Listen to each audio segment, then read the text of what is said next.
ظہیر نیازی extra کے معزز دوستو السلام علیکم۔ آج کی اس ویڈیو میں ہم آپ کو بتائیں گے کہ یہ مالونہ عورت کون ہے، اس کا تعلق کہاں سے ہے، اس کے پیچھے کون لوگ ہیں، اس کو ایسا کرنے کے لیے کس نے کہا، یہ اور بہت کچھ اس ویڈیو میں۔ ویڈیو کو سکپ کیے بغیر پوری ویڈیو دیکھیں۔ اگر آپ نے ہمارے چینل کو ابھی تک سبسکرائب نہیں کیا تو ایک منٹ اس ویڈیو کو روک کے ہمارے چینل کو سبسکرائب کر لیں اور ساتھ میں بنے بیل آئیکن کو بھی دبا دیں۔ ناظرین گرامی، فیصل آباد کی ایک مالونہ عورت نے معاذ اللہ نبی ہونے کا جھوٹا دعویٰ کر دیا ہے، جس کے بعد فیصل آباد اور ارد گرد کے مقامی افراد نے اس مالونہ عورت کے گھر کا گھیراؤ کیا اور اس عورت کو سخت سزا دینے کا مطالبہ کیا۔ اس کی وائرل ہونے والی ویڈیو میں اس بدبخت عورت نے کیا کیا گستاخیاں کی اور نعوذ باللہ اپنے بیٹے کو امام مہدی کہنے والی یہ عورت کی اصلیت کیا ہے۔ دوستو، نبی پاک صلی اللہ علیہ وآلہ وسلم نے جہاں ختم نبوت کے عقیدے کو بیان فرمایا، وہیں اس بات کی بھی پیشن گوئی فرمائی کہ میرے بعد میری امت میں نبوت کے جھوٹے دعوے دار بھی پیدا ہوں گے۔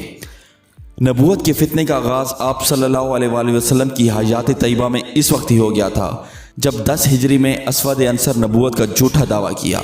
یہ شخص قاتل اور شعبدہ باز تھا۔ اس کا اصل نام ابالہ بن کعب بن غوث تھا۔ ابتدا میں اس کے 700 جنگجو شامل ہو گئے۔ اس بدبخت نے چند دنوں میں پورے یمن پہ قبضہ کر لیا اور اس کی قوت میں بے پناہ اضافہ ہو گیا۔ جب نبی کریم صلی اللہ علیہ وآلہ وسلم کو اس کی اطلاع ملی تو آپ نے عاملین کو خطوط روانہ کیے جس میں اسود عنصر کو قتل کرنے کا حکم جاری فرمایا۔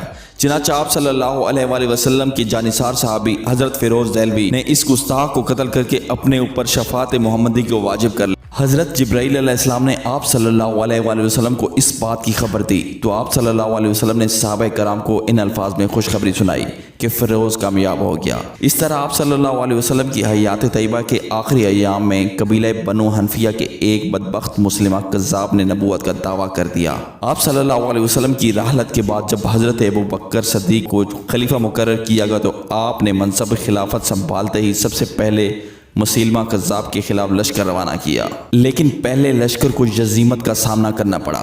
اسی طرح دوسرے لشکر کو بھی ناکامی کا سامنا کرنا پڑا۔ پھر حضرت خالد بن ولید رضی اللہ تعالیٰ عنہ کا سپہ سالار بنا کر تیسرا لشکر روانہ کیا گیا۔ پھر دونوں لشکروں کے آپس میں زبردست جنگ ہوئی اور بالآخر لشکر اسلام کی فتح عظیم نصیب ہوئی۔ صرف اس جنگ میں 1200 صحابہ شہید ہوئے اور مد مقابل مسلمہ کذاب سمیت اس کے 27,000 حواریوں کو جہنم واصل کیا گیا۔ دوستو، اس طرح مختلف ادوار میں مختلف علاقوں میں بہت سے بدبختوں نے نبوت کے جھوٹے دعوے کیے، لیکن مسلمانوں کی غیرت نے ایک لمحے کے لیے بھی ان کے وجود کو اس دھرتی پر گوارا نہ کیا۔ حال ہی میں فیصل آباد میں ایک ایسا افسوسناک واقعہ پیش آیا جس نے پوری مسلم امہ اور بالخصوص پاکستانیوں کو غم و غصے میں مبتلا کر رکھا ہے۔ فیصل آباد کی ایک مالونہ عورت نے معاذ اللہ نبوت کا جھوٹا دعویٰ کر دیا ہے۔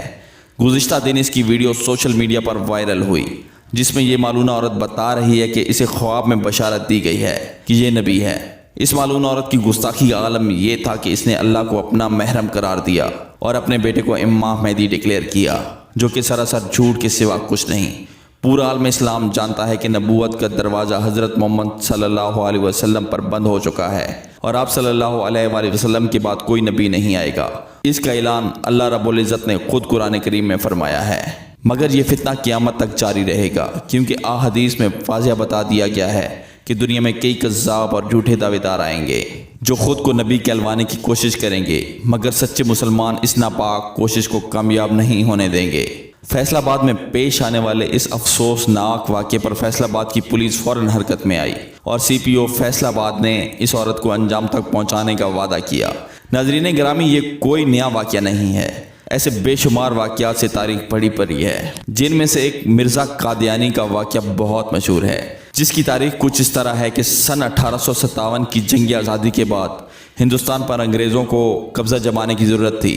انگریز چاہتے تھے کہ وہ اپنے قدم مستحکم کریں، وہ اپنے تسلط کو طویل دیں، جس کے لیے انگریز حکومت نے مسلمانوں کو غلام بنانے کی کوشش کی، لیکن انگریز پوری کوشش کے باوجود مسلمانوں کو غلام نہ بنا سکے۔ بڑی سوچ و بچار کے بعد انگریزوں کے سامنے یہ بات آئی کہ مسلمانوں کو غلام بنانے میں 2 بڑی رکاوٹیں درپیش ہیں۔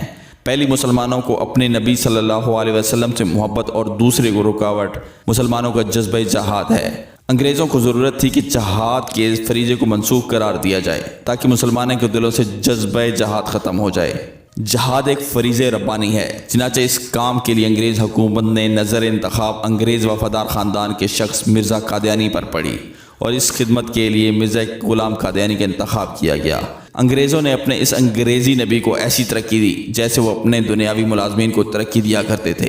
پہل تو اسے مبلغ اسلام اور مناظر اسلام کے طور پر متعارف کروایا گیا، اور پھر اس نے خود کو عالم دین کہا، پھر مصنف، پھر مجاہد، پھر امام مہدی، پھر مسیح، پھر مرعود، حتیٰ کہ جسارت میں اس قدر بڑھا کے دعویٰ کیا کہ نعوذ باللہ وہ خود محمد رسول اللہ ہے، جسے اشاعت اسلام کے لیے دوبارہ دنیا میں بھیجا گیا ہے۔ اس طرح یہ لوگوں کا تعلق مکہ مدینہ سے کٹوا کر قادیان کی طرف جوڑنے لگا۔